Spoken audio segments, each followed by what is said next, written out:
Good evening. This is Rahul Reddy. Every Tuesday from 5 p.m. to 6 p.m. Central Time, Reddy Neumann P.C. does bring in immigration updates. Emily, what do we have today to discuss? Today we want to talk about the White House initiative on Asian Americans, Native Hawaiians, and Pacific Islanders. There's a meeting coming up, and we have a chance to submit comments regarding immigration. So we'll talk about that. And another common topic is working for two companies on a concurrent H-1B. What does that filing look like? What is the timing of it? What are the precautions? How many hours can you work for both companies? So we'll go through all of those issues. And then what happens if you have fallen out of status or you overstayed, you're unlawfully present? How can you correct that situation through what's called a Nunc pro Tunc request with USCIS? And lastly, what happens when you have your green card and you stay outside the U.S. for a length of time? How long is too long to stay outside the U.S.? What are your options if you intend to stay outside for a longer period of time so that you don't accidentally end up abandoning your green card or delay your citizenship eligibility? Let's dive into the first main topic, Emily, this association that is going to meet. They're not only asking for the comment, but they're also requested people to participate in it and listen to it while the meeting is going on. So I urge all the audiences, the link of it is provided, the Federal Register link is provided there. So if you want to participate in those things, listen to those things. If you want to comment on these things, we strongly recommend, please follow the link that is there in the video. And Emily, what did they recommended previously? What is this committee can bring in good things for the people who are waiting for the green card for a long period of time?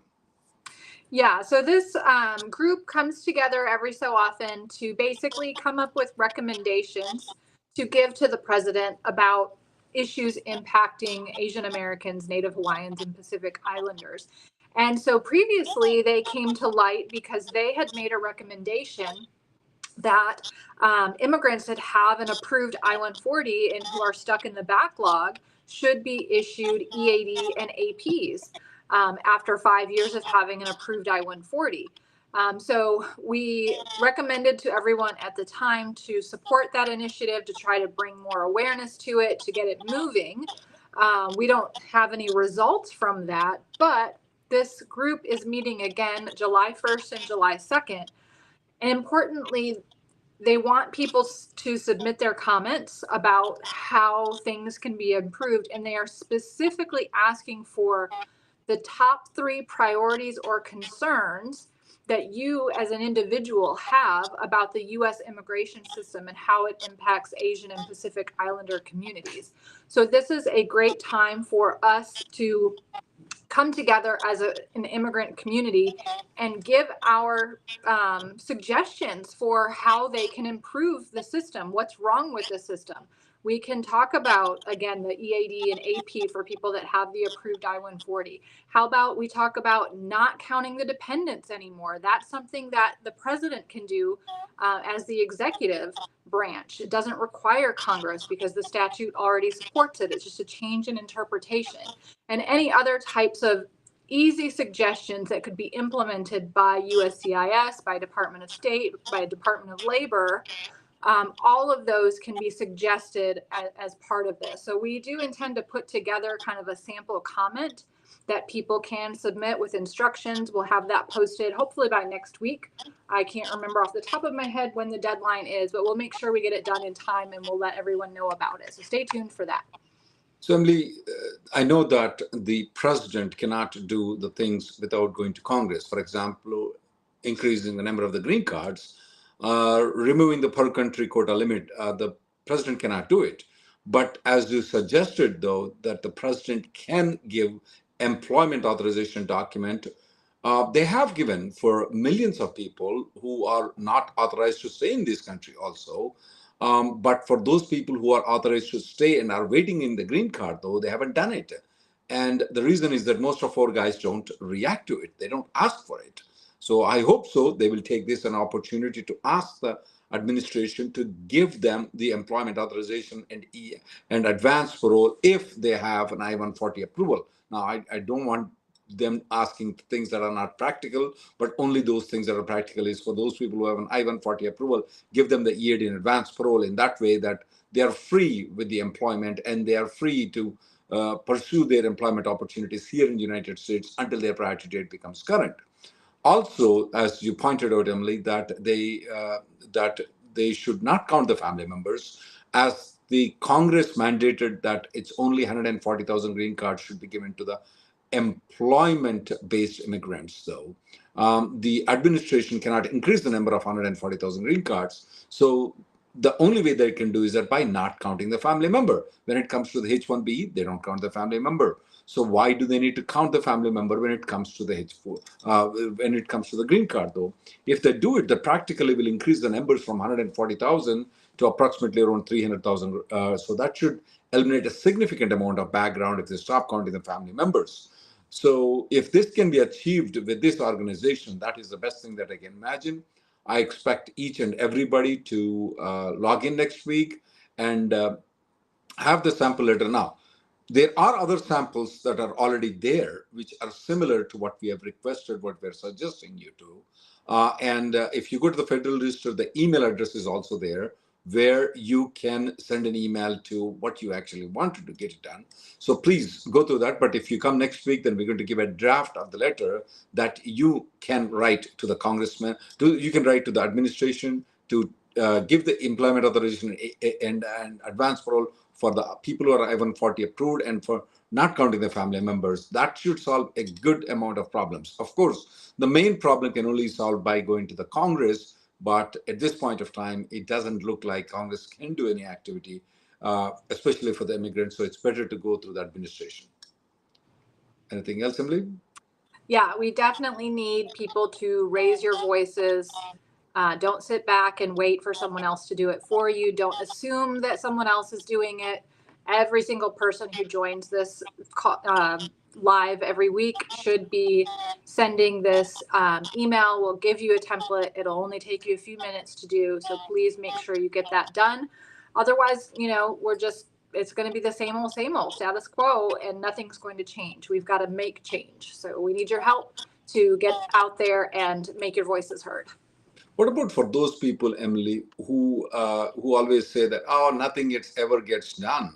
I mean, the reason the Indian nationals who are being backlogged is because they're making good amount of money and they're kind of laid back in approaching the Congress. When I see that the undocumented people, what we call as DACA, kids who came into the United States before they are 15 years old, they became undocumented in the United States. They got their employment authorization. Millions of those people got their employment authorization. When it comes to our people, Indian people who are on H-1Bs and who have been struggling for a long period of to get the green card, but they don't have time to write letters. They don't have time to argue for on their behalf.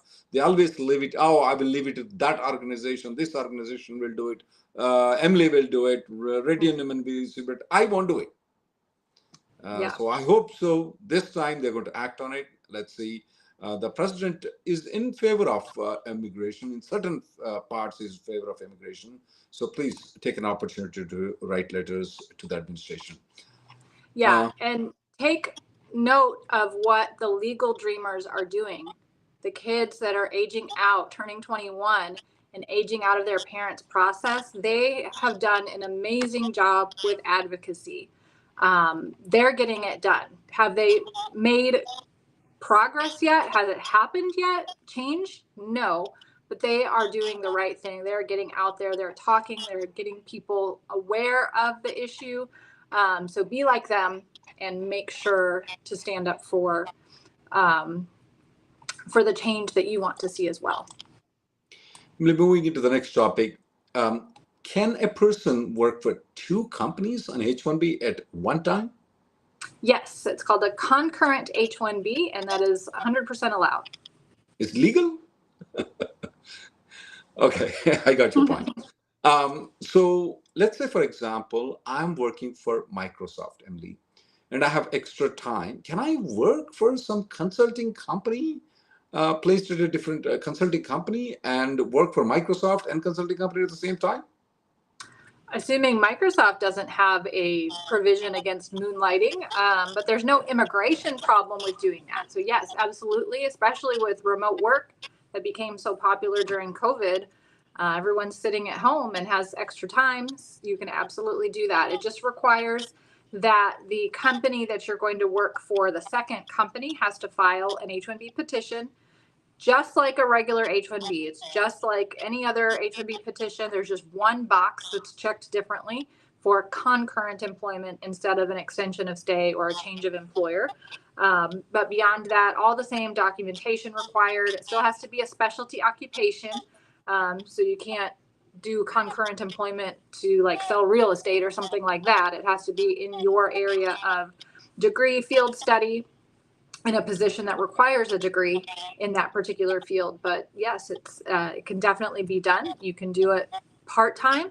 You can do it full-time. You can have 2 full-time jobs. Now, USCIS officers sometimes get confused and think that's impossible, but we know that there are a lot of people out there that work 80 hours a week, and it's definitely doable. And so yes, you can have 2 full-time jobs on 2 concurrent H-1Bs. Okay, Emily, what are the difficulties you see that when people do 2 jobs? Of course, working 80 hours sometimes become a little bit strenuous, but otherwise, what exactly do you see legally difficulty though for people doing it? I think the biggest difficulty is the lack of guidance that's out there about concurrent H-1Bs. So there's not really any kind of solid answers to some of the weird situations that come up. Like, what do you do when you need to travel and you apply for the visa stamp? Because the Department of State is not going to give you 2 H-1B visas with 2 different companies in your passport. So when you get that one visa stamp and you come into the US with that one visa stamp, can you still work for the concurrent employer when you showed your approval notice for the company that you have the visa stamp for? There's no answer to that. So we do generally recommend, if you're going to travel, when you come back in, to go ahead and file that concurrent petition again to allow you to work for that second company. The other issue that's most common is when you're at the final stages of your 485 and you get called in for an interview. Sometimes, again, these officers just think they look at you like you have 2 heads because you work for 2 companies at the same time, and they get so confused. And they're like, why are there 2 W-2s? I don't understand. Why do you have 2 approval notices? So sometimes it's a matter of explaining that, yes, I have 2 approval notices. They're for concurrent employment. I have 2 W-2s because of that. Those are the major issues that are definitely, they can be overcome. It's just something that you've got to be aware of. So it was definitely when you go for stamping, when you come back, that's where I see a little bit hurdle. Every time the person comes back, concurrent filed H-1B need to be free-filed again. So that's definitely a hurdle. Otherwise, I don't see any problem. I've done a dentist 6 H-1Bs where the person is working for 6 different clinics. That's perfectly all right. There's nothing wrong with it. Let's dive into the third topic, Emily, with regards to... I have one other thing to mention about that. The dentist reminded me of that. It is also in the concurrent petition an option to list a range of hours. What if you think, I'm going to probably work 20 hours a week for this other company, but sometimes they might not have that much work for me. So it could be 0 hours per week. It could be just 5 hours per week. You can actually specify a range of 0 to 20 hours per week on that concurrent petition, or 20 to 40 hours per week. Just set whatever the minimum and maximum could be, and that's allowed as well. That's nice. That's good to know. In that way, that I have flexibility to work for the company, either full-time or part-time. I can put 1 hour to 40 hours. In that way, I can at least work for 1 hour or 40 hours. Whatever time that I work, the employer has to pay that. Whatever time I don't work, the employer don't have to pay in that way. Now, coming to the topic that happens very frequently, which I tell all the people to look at very carefully, is, let's say, for example, I am an H4, Emily, and my H4 passport stamping and I-797 is expiring in 2025. But my passport was expiring in January of 2000. My passport is expiring in March of 2024. But when I entered into United States, I didn't look into it. They gave me an I-94 only until January of 2024. That means from February, March of 2024, that's when my passport is expiring. So from March of 2024 to June of 2024, I'm not in legal status. Is it a better way to approach the USCIS, telling them, look, I'm out of status not because of my mistake, because of somebody else's mistake, and please excuse me. That's a short form of that is called non-pro-tunc. That means that please excuse me for being not in status, not in legal status. Please excuse me. Is it a better thing to file a H-4 extension in June of 2024, or is it better to go to India and get the H-1B, H-4 stamped and come back? In this case, I would say it's better to exit and come back in because you already have the visa stamp, and you already have the I-797 approval notice. And the reason I say it's better to travel to cure this issue is because the amount of time since your I-94 expired in March until now is less than 180 days. 180 days is the point where if you've overstayed an I-94, that's considered unlawful presence, and 180 days or more of unlawful presence can trigger a 3-year bar to you coming back into the U.S. But less than 180 days, it's not a ground of inadmissibility. You can still get a new visa, you can still travel and come back in if you've got the valid I-94. So if your period of unlawful presence is less than 180 days, travel may be the better way to fix it. If it's more than 180 days, then it's definitely a better option to file a Nunc pro tunc extension, because after 180 days, if you travel then to try to fix it, you're going to trigger that 3-year bar. You won't be able to get a new visa for 3 years unless you qualify for a waiver, which can take 2 years to get. So Emily, what if it's been that my I-94 expired 1 year and 2 months ago? Is it the right thing? And I was supposed to file the H-4 extension, but my wife's employer didn't file my H-4 when he filed my wife's H-1B, and we forgot about it. My I-94 expired, my passport visa expired, and it's been more than 1 year now I'm in the country. Is it a good time for me to go and get the stamping, or should I file a non-pro-tunc? That means go to USCIS and say, hey, please excuse me for being not in legal status. Yeah, in this case, since it's been more than 180 days, more than 365 days, it is better to file a Nunc pro tunc extension and make that request with USCIS, because if you travel after spending more than a year unlawfully present, you're actually going to trigger a 10-year bar, which the only way to get the visa to come back is with a waiver. So definitely better to go the Nunc pro tunc. You have to show that the delay was due to extraordinary circumstances that were beyond your control. In this situation, it was the employer that was supposed to include the H-4 with the H-1B, and they missed it out. That's very common, and it is very likely that you would get the Nunc pro tunc approval in that situation. So it's got to be extraordinary circumstances beyond your control. The delay in filing the Nunc pro tunc request has to be commensurate with the circumstances. In this case, it was a year before you even noticed it. You filed as soon as you found out. That would be considered commensurate with the circumstances. And then you have to show that you're still a bona fide non-immigrant, just meaning that you intend to stay here legally, temporarily, based on your current status. We would in general advise that if you're out of status and if you are unlawfully present in this country, though, please take the advice of a competent immigration lawyer immediately, though. Don't try to take in your hands because you already did a couple of mistakes. Let's not do any more mistakes. Anything else, Emily, before we go to the next topic? Yeah, definitely contact a qualified immigration attorney before you make travel plans to make sure that that is the best choice. When it's less than 180 days, you definitely don't want to play around with any unlawful presence and cause a bar to be triggered. And sometimes when you see the discrepancies, though, don't try to contact your employer's lawyer. It's always try to contact an independent lawyer. That would be in your best interest. Because if you contact your employer's lawyer, they may just fire you immediately. So please try to contact an independent immigration lawyer rather than contacting an employer's lawyer. Yeah, and don't contact CBP right away. There's a They may deferred deport you. inspection email address. You can go to your local CBP office. Please don't do that without checking with an attorney first.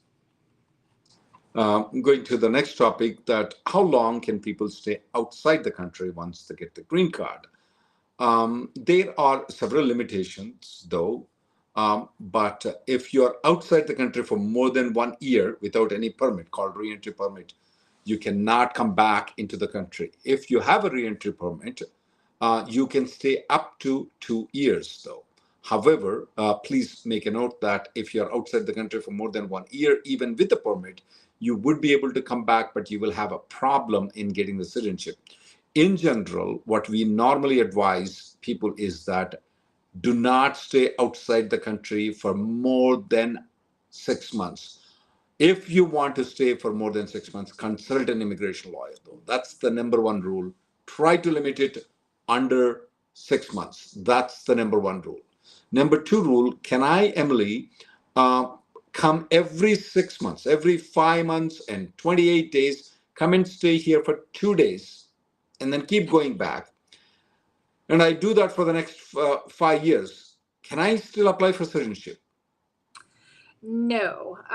If you are basically in 1 year living outside the U.S. for 11 and a half months and only being in the U.S. for 2 weeks, even though you're under the 6-month rule that we just talked about, you're still not maintaining your permanent residence. It's clear that you are living abroad and visiting the U.S. rather than living in the U.S. and visiting abroad. And that does delay your eligibility for citizenship as well. There's a continuous residence requirement. You have to be living continuously in the U.S. for a certain number of days. And there's a physical presence requirement as well, where you have to be physically in the U.S. for a certain number of days in order to qualify. So when you're out for too long, it's going to delay your option for citizenship and can cause you to actually abandon your green card.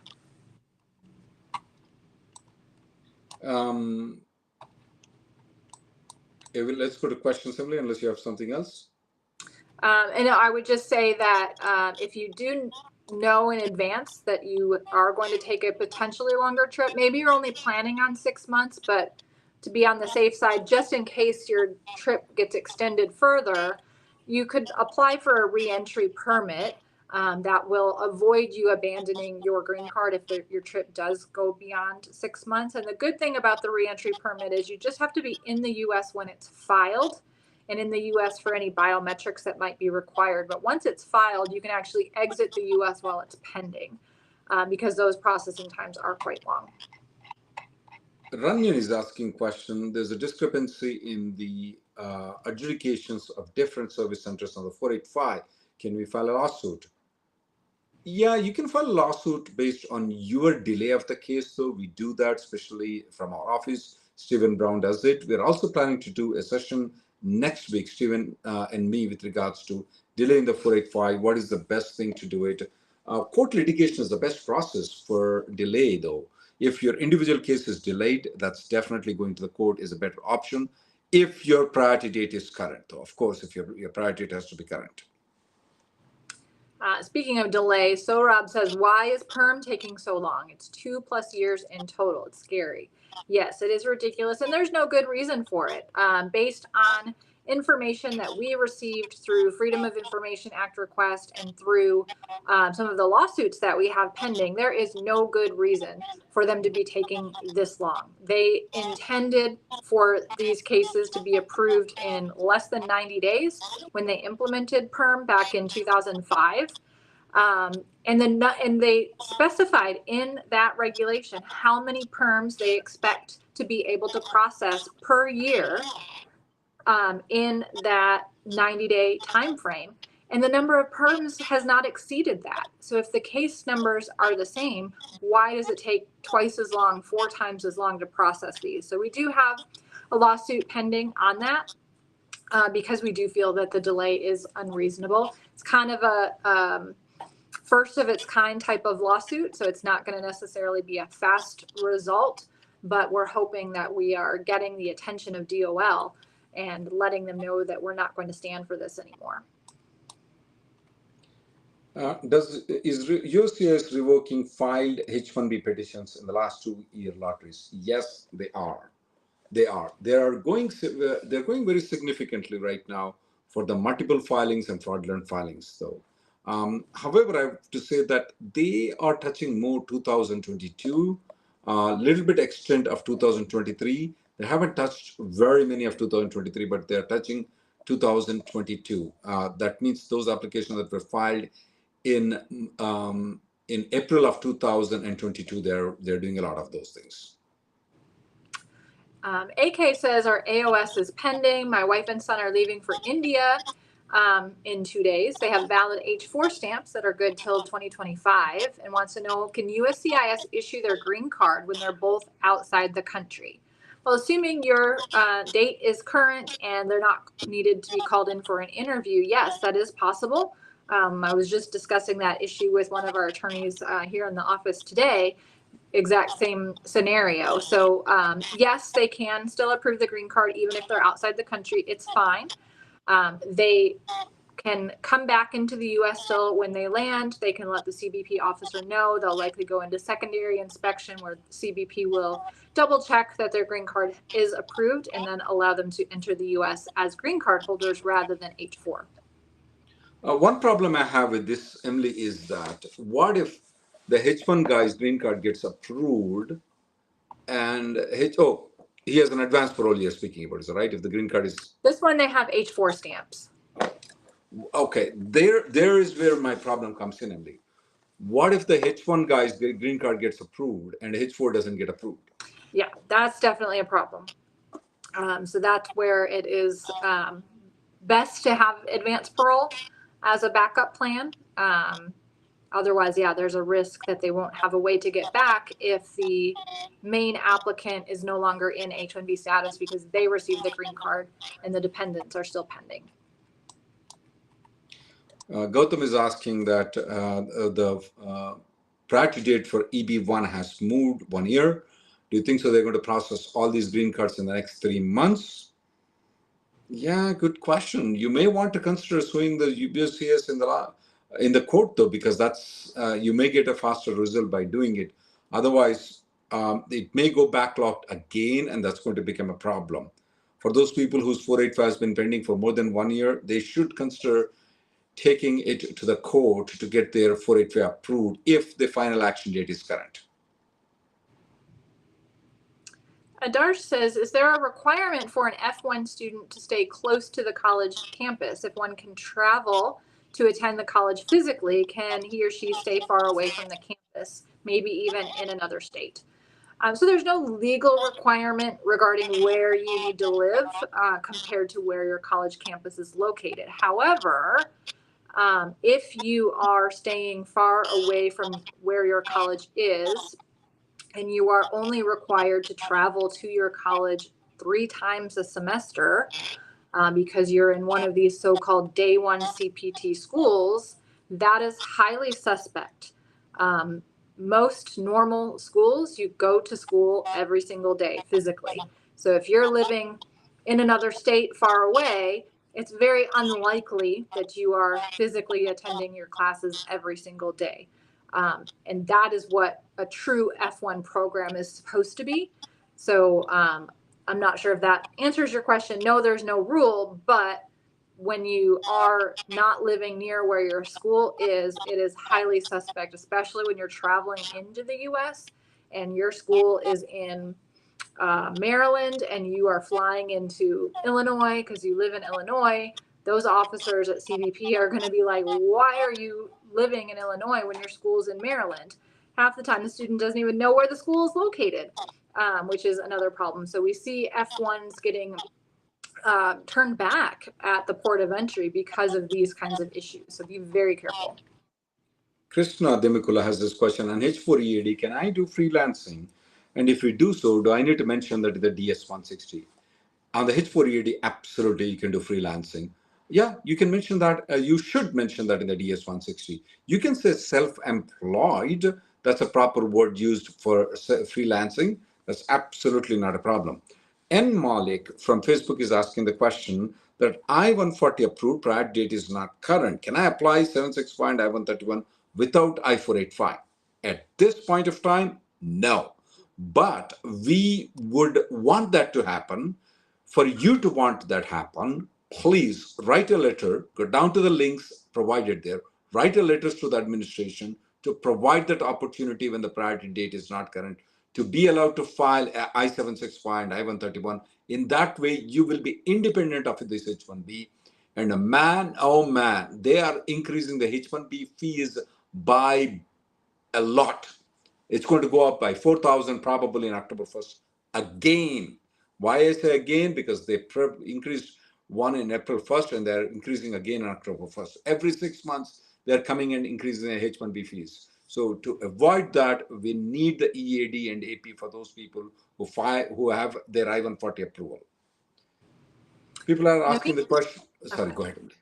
Naveen says H1, H4, and EAD were submitted to the Texas Service Center. H1 got approved, but the H4 and EAD were transferred to another office, Vermont, and it's been 2 weeks now. What is the next step? Yeah, that happened to one of my cases as well, which makes zero sense. But I reached out to the premium processing unit in Vermont, or the other premium processing unit where the cases were transferred to, and reminded them of the settlement agreement where they're supposed to bundle and approve them all together. And I got those H4 and H4 EAD approved a couple days later. So that would be what I would do as the attorney. You individually can't really do anything because only the attorney or the company can reach out to the premium processing unit, unfortunately. Yeah, but if by any chance, though, you are unable to get it done, please contact our office, me or Stephen Brown or Emily. We'll be able to get your H4 and EAD approval, though, from the USCIS. Sham Patel is asking the question, can we directly recommend people waiting for AOS 485 for 5 years to be given citizenship bypassing the GC altogether? No. The Congress mandates that you must have a green card before you get a citizenship. So that is not likely to happen. So definitely when we are requesting the administration, we want to make sure that these things, they have the authority to do it. And they will be willing to do it, and they have the authority to do it. Vidya Sagar says, my perm got denied because of a skill set mismatch, and my skills are almost similar. Can I challenge the denial? And are there any chances to get it approved? Really depends on the situation. One of the very common issues is whatever skills are required by the position need to be mentioned, how you got those skills in the beneficiary section of the perm form. And so if your skills were left off of that part of the perm form, that may be very difficult to overcome. Now, if your skills are on there, but maybe they're just worded differently and it's just more of a misunderstanding, maybe that could be challenged. So it really just depends on the situation.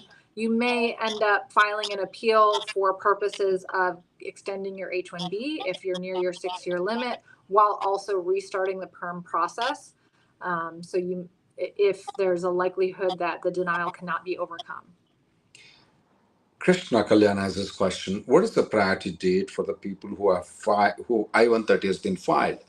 It is on the day the I-130 has been filed. There will be receipt notice. On the receipt notice, on the left top corner, that will be on the day it's been received. That is the priority date. Mona says, I have an approved H-4 till the end of next year and applied for my H-4 EAD, which is still under processing. I have to travel to India, so will there be any issue in getting the EAD approved while I'm in India? No problem at all. It just requires that you are physically in the U.S. on the day your EAD was filed. You can exit while it's pending and it can still be processed. Idris says, my H-1B expires September 1st, 2024, with 2.5 months to recapture. My perm was filed November 3rd, 2023, What's the earliest time I can apply for both extensions together to get the 2.5 months recapture and the 1 year under AC 21? Today. You could have filed that back in March, actually, 6 months before September 1st. So you are eligible now. Go ahead and get it filed now, get it approved now, so that you have time to get your I-140 approved later and then can do the 3-year extension. Murli has this question. He has an EAD and AP on EB5 category. Can I stay outside the country for an extended period of time, like 1 year? Now, recently, as we noticed that a lot of people are getting the 5-year EAD and AP, my request to you is no, don't wait that long outside the country. Please consult an immigration lawyer, because you may be considered to have abandoned the 485 application if you stay that long of a period, though. If it is like 3 months, that's definitely fine. If it's more than 6 months, we strongly recommend you do not consult an immigration lawyer. Atul says, I'm a PhD graduate. My STEM OPT extension will expire in May 2025. If my H-1B didn't get selected, is enrolling in an MBA an option to stay in the U.S.? Yes, it is. Usually just know that you won't be able to get more practical training, OPT or STEM OPT, because that typically requires you to go up a degree level. You would technically be going down a degree level. So that's something to just be aware of. And also just be aware of the so-called day one CPT schools. We don't recommend those. But you might also want to look into an O1 option, especially as you mentioned you're a PhD. That might be a route to avoid the H-1B altogether. Jewish asked this question. I'm on H-1B and plan to file for marriage-based green card, EAD and AP. Can I travel abroad and come back on H-1B? Will it impact my marriage-based green card? Juhi, because you already have the H-1B, you're already working on H-1B. If you travel after you file an EAD and AP on the marriage-based green card, you will have no problem in your 485 application. You will still get it. For 90% of the people, though, this is not applicable. But she is already an H-1B. Only for H-1Bs, L1s, this thing is applicable. So for you, you can travel. Absolutely not a problem, Juhi. Gautam says, what are your thoughts on why EB1 India priority dates moved by almost a year? And would USCIS be able to process all of these applications within the next 3 months? It is something that happens typically this time of year, every year, as we get into the last quarter of the fiscal year. So July, August, September are the last 3 months of this fiscal year. That means USCIS has to make sure it approves all available green cards by September 30th. And so it suggests that the rest of the world is not going to use up all of the EB1s. So any leftover EB1 that does not go to the rest of the world goes to the country with the oldest priority date, which is going to be India. So they moved that date forward so that those people can use those green cards and we don't end up wasting green cards. If you had asked me in June 2021, are they going to be able to process all of these? I'd say no, because they wasted a bunch that year. But ever since that year, they have, knock on wood, been pretty good about actually using up all the green cards, making sure they approve them all. They put out tweets about making sure you respond to your medical RFE right away. And that they're trying to adjudicate them as quickly as possible so that they don't waste any. Yashwant Reddy from YouTube is asking question. My employer is not providing me the I-140 approval receipt number to me. Is there any way you can help in getting an I-140 copy?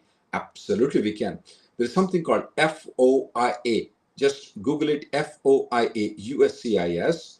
There is a form that you can fill it out. It takes 6 weeks for you to get the I-140 petition copy. That will be good enough for you to use it as an I-140 approval. It's free, it's online. It takes only 10 minutes for you to fill it out. Vijay says, can the H-4 EAD spouse continue the job if the H-4 EAD renewal is in process? Is there anything we have to do or provide to the employer? So just having the pending H-4 EAD renewal by itself is not enough to give you the auto extension. So no, you cannot work if your current H-4 EAD expires and the new card has not come in yet. However, there's a workaround that if you are able to get your H-4 I-94 extended beyond your current H-4 EAD end date, then you do get the automatic extension of the EAD. So it requires an I-94 for your H-4 that goes beyond your current EAD expiration date and a timely filing of your EAD renewal. How do you get that I-94 extension? We have a lot of people that use automatic visa revalidation, taking a trip to Canada or Mexico, showing the spouse's approved H-1B that's extended beyond the current H-4 extension date, and they're able to get the I-94 extended that way. We have a couple of videos just on that topic, so if you search on our YouTube channel, H-4 EAD auto extension, you should be able to find that. A lot of people are asking questions with regards to the passport stamping in United States, as people, as our audience has already known that the State Department has come up with a provision that allowed some people to get the stamping in United States without going to the U.S. consulate. Thus, the State Department used to have this before 2004, where we could get the stamping in United States. They stopped it for almost 20 years. And they had a pilot program, though, which, according to me, is a very successful thing. A lot of people are asking questions every week. They're coming back and asking the question, is it there? What's going on? As of now, they have not expanded it. There is a good chance they will expand it.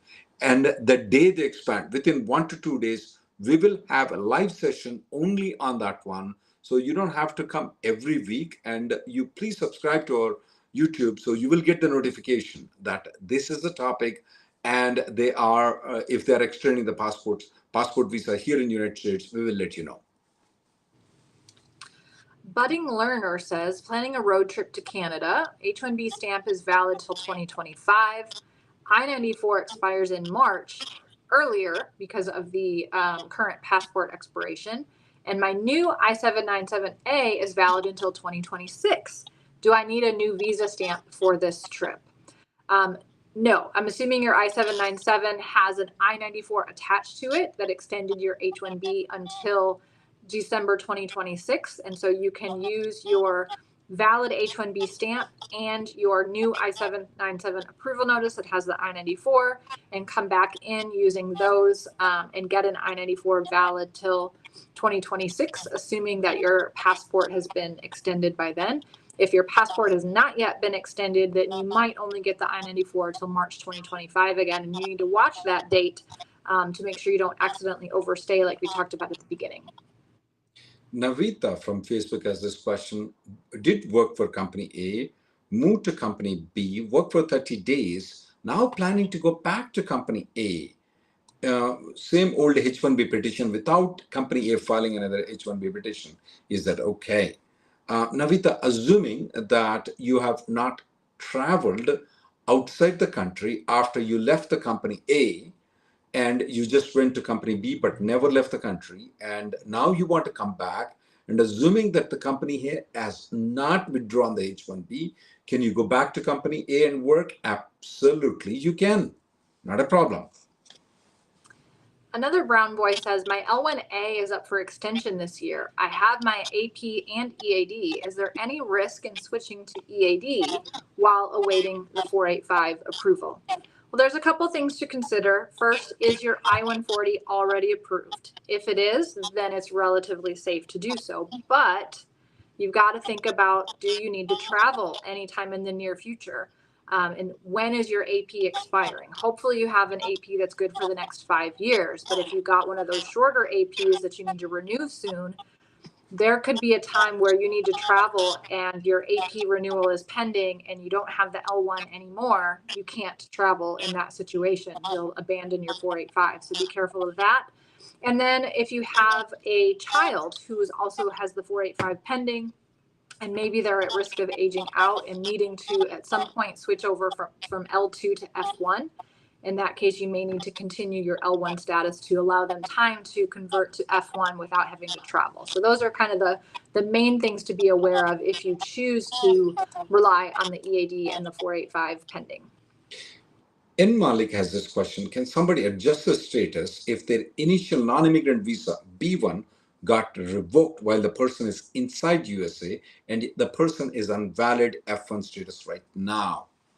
It depends on why the B2 has been revoked. If it's been revoked for some fraudulent things, definitely that's going to create a problem for you to file an adjustment of status.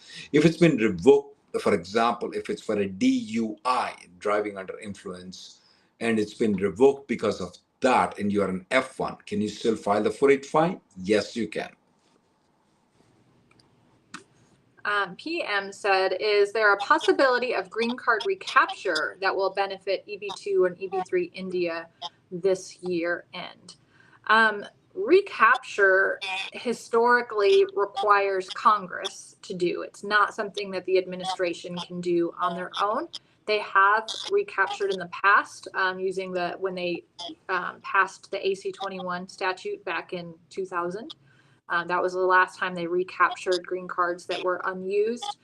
I don't see a lot of talk about doing that from Congress. We'd have to see if maybe anything happens more towards the lame duck at the end of the year after the election, if that's a possibility.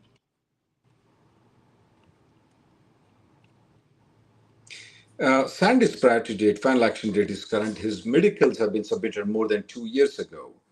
Do I need to resubmit the medicals? Yes. If it's been submitted more than 2 years ago, you need to submit the medicals again.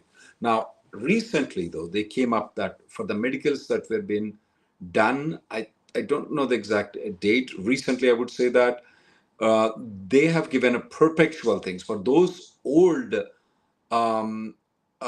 medicals, though. If it's been done more than 2 years, they've expired right now. You have to redo it.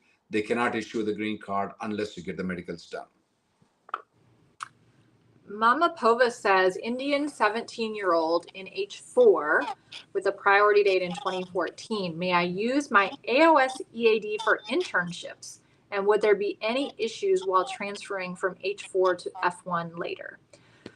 Unfortunately, using the AOS EAD when you are in H4 status is a violation of H4 status because H4s are not allowed to work unless you qualify for the H4 EAD, which is only for spouses, not children.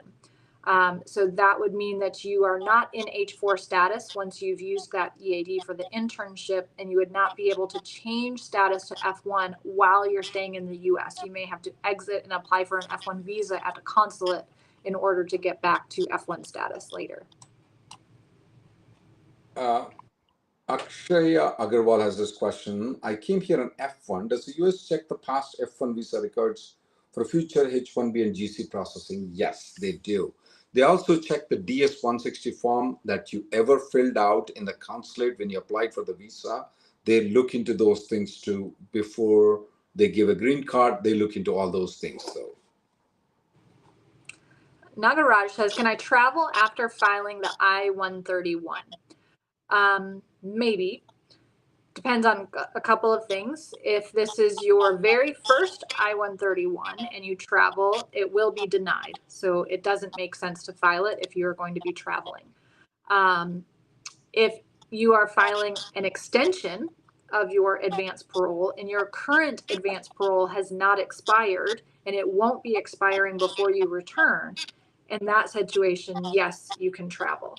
Otherwise, it also depends on what your current non-immigrant status is. If there is any, if you came in on like a B2 or an F1 or something like that, and you travel without advanced parole, you're going to abandon your 485.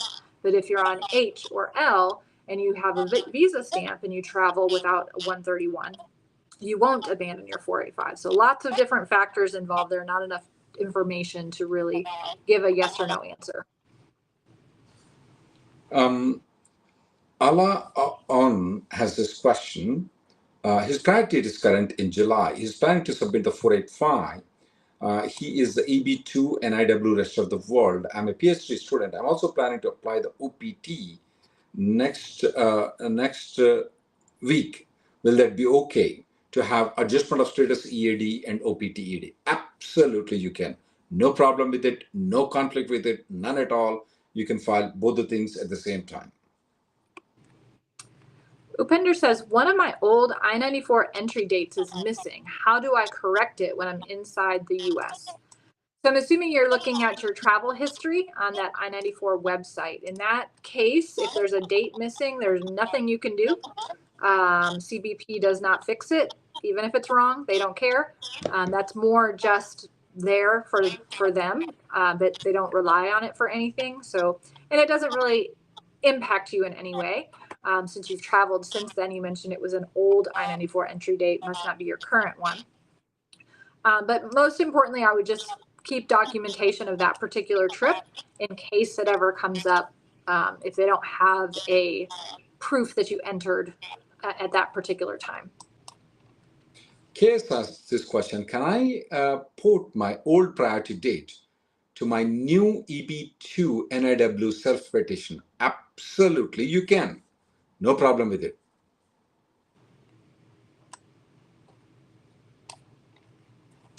A couple of people ask quite a bit when they're on F1 and they're filing for OPT and they're also filing for 485.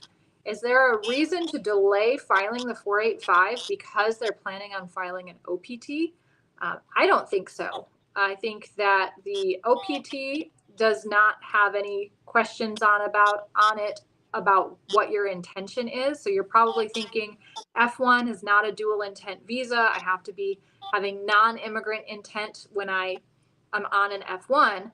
But that's at the time you apply for the visa at the consulate and at the time you enter the US. Once you're in the US, if your intention changes and you file the 485, you can do that. And I've never seen where it impacts an OPT EAD application simply because you filed a 485.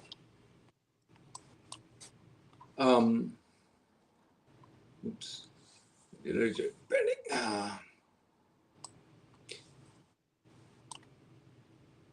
Can a H4 plus EAD be filed at the same time? I'm filing an H4 extension. Can I file the EAD along with the H4 extension?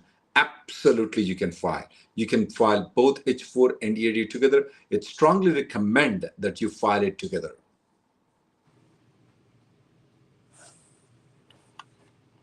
Dronacharya has this question. Can I change the employer pending adjustment of status when the priority date is current? Absolutely, you can. You can, not a problem at all. Assuming that the 485 has been pending for more than 6 months, your I-140 is already approved. You want to change the company when the final action date is current, you can. Actually says, if I come on a new F1 visa, does USCIS check past F1 visa records for future H-1B and green card processes? Yes and no. So once you re-enter on F1 and you're in status and you're filing a change of status to H-1B, they're going to be, for maintenance of status purposes, they're going to be looking at from your last entry going forward, did you properly maintain your F1 status? And as long as you have, you can get the change of status to H-1B. Same thing for the green card process. However, where does your past F1 record come up if there's a potential ground of inadmissibility? Like, for example, some of these people who used the Integra or AZ or AZ Tech or Wireclass and got fake employment letters to file for their STEM extension. Those people may be subject to the fraud or misrepresentation ground of inadmissibility. And that comes up in your green card process. And that comes up in your visa application at the consulate. So yes, traveling and re-entering cures your status and puts you back in F1 status so that you're eligible for a change of status, you're eligible for adjustment of status. But if you have prior violations that are a ground of inadmissibility, those will still come up. Dronacharya, who intends to change the company when the priority date is current, is asking a question. Does he need to file the I-485J with a new company? You don't need to file I-485J. If I were you, I would not. The reason is that if they're about to approve the case, why put a 485J supplement and then have it approved again? Because they normally what happens is that when the 485 application is pending, they might have already pre-adjudicated the entire application ready to file and approve it. And now you're sending I-485J, it may delay. So my recommendation is don't file the I-485J. Ajinkya says, if the H-1B expires before the perm has been pending for 365 days, can the subsequent extension be requested for 1 year at that point, or do I need to wait until the 365 days have actually passed for perm pending? You don't have to wait until it's been pending for 365 days before you file. So you can file it up to 180 days before the start date you're requesting. But the question is, how are you going to bridge the gap from the day your H-1B expires till the day 365 when you're now eligible for that next extension? So I don't know if your current H-1B expiration date is not your 6-year limit. In that case, you're fine. But if that is your 6-year limit, and it's going to be a couple of months before the 365 days are met, you're going to have a gap. That means you either apply for consular processing and you leave the country for those gap periods, or you maybe recapture if you have time available, but you don't have to actually wait until day 365 to file the extension. Amit Kumar has this question. Advance parole document says it's only for emergency and humanitarian purposes only. So can I, is it only absolutely can be used only for humanitarian reasons, or can I use it for general purposes, for example, marriage of a cousin, or just traveling and going and watching the Taj Mahal in Agra? Absolutely, you can still go, even though it says that. We have never seen them implementing that way. Those people who have traveled only to watch Taj Mahal in Agra and come back, have we seen any difficulty for them in getting the green card, or any bad things that have ever happened for them with advance parole? Absolutely nothing bad happened to them. We have never seen that thing implemented. Giant says, in my 60-day grace period, will there be any issue for a change of status from H4 back to H1 if I find a job while the H4 is in process? So I'm assuming that during your 60-day grace period before it expired, you filed a change of status to H4 because your spouse is also in H-1B status. And then after the 60-day grace period has ended, now you find a job. No problem at all in filing that change of status from H4 back to H-1B. We recommend doing it in premium processing because you can't go back to work until it's actually approved. But the fact that your H4 is still pending is not a problem. We've done that a number of times, not seen any issues with that. Vivek Sejpal has this question. He went undergrad school in 2001 to 2005 and F1. He has been in H-1B since then right now, and he doesn't have the old I-20s. Is that going to become a problem for the GC application? No, I don't think so. That will cause any problem for you in getting the GC. Akshay says, does USCIS have a publicly available list of companies it updates where the companies are blacklisted for providing immigration benefits? That would be great if they did, because it would save a lot of people. But unfortunately, no. So the only list that's out there really is the Department of Labor's willful violators for LCA violations, which tie into H-1Bs.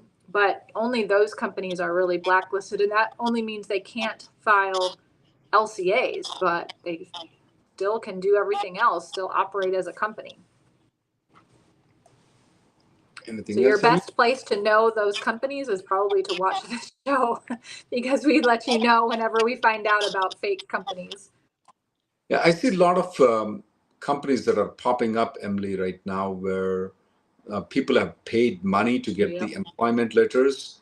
They're just popping up now and then. And these Aztec and the Integra solution, they're just changing the names and forming different companies. They're operating from India, collecting money. And they found a good source for the student visa people to just pay money and and pay them just to issue the employment letters. Anything else, Emily? Nope, I think we're out of time. Thanks everyone for joining, and please be back next week at 5 o'clock Central, where we'll give you the latest updates, and we should have a template ready for you so you can submit your comments before that meeting that happens on July 1st, and hopefully make your voices heard. Thank you very much for tuning in.